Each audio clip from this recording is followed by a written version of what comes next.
এবার ভারত ও মিয়ানমারকে বিবেচনায় রেখে বাংলাদেশ বিমান বাহিনীর কৌশলগত পছন্দ চীনের জে-10 জঙ্গি বিমান।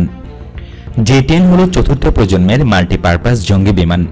এটা মিয়ানমারের F-17 ব্লক 2 বা ভারতীয় হাল তেজাসের চেয়েও বহুগুণ শ্রেষ্ঠ। নিঃসন্দেহে বাংলাদেশের বিমান বাহিনীকে ভারত ও মিয়ানমারের বিরুদ্ধে সম্মুখ শক্তিতে বেশ এগিয়ে নিয়ে যাবে।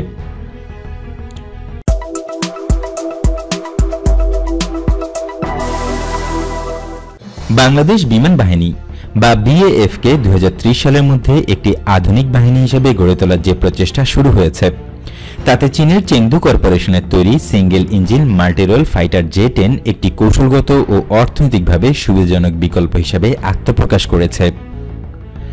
বাংলাদেশ বিমান বাহিনীর স্বল্প সংখ্যক জঙ্গি বিমানের বেশিরভাগ পুরনো হয়ে গেছে।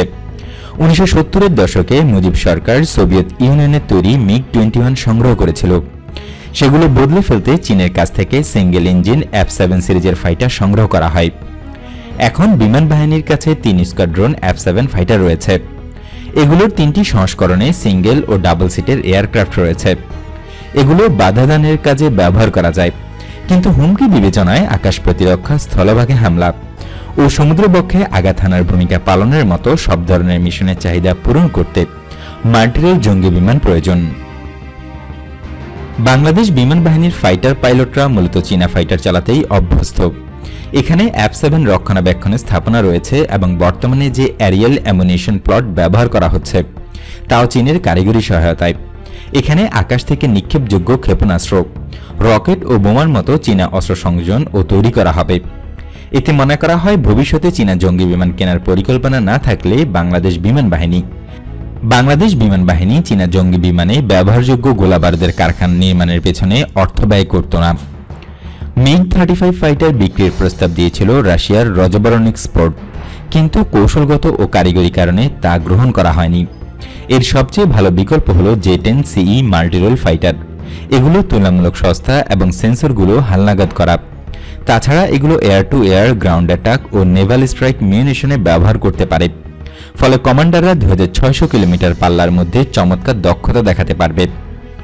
চেংদু গ্রুপ জানায়, জে-10 হল সব আবহাওয়ায় চলাচলের উপযোগী চতুর্থ প্রজন্মের মাল্টিপারপাস জঙ্গি বিমান। এটা যে কোনো বিচারে মিয়ানমার সেনাবাহিনীর ব্যবহার করা F-17 ব্লক 2 জঙ্গি বিমান বা ভারতীয় বিমান বাহিনীর হাল তেজাসের চেয়ে বহুগুণ শ্রেষ্ঠ।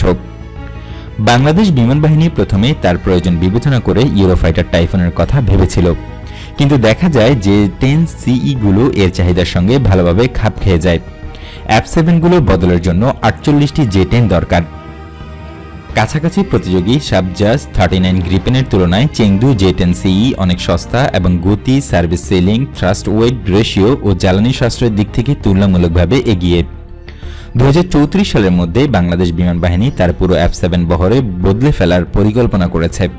ফলে এই বাহিনীর দীর্ঘমেয়াদী কৌশলগত সরবরাহে বিবেচনায় চীন ফিরে এসেছে বলে মনে করা হচ্ছে।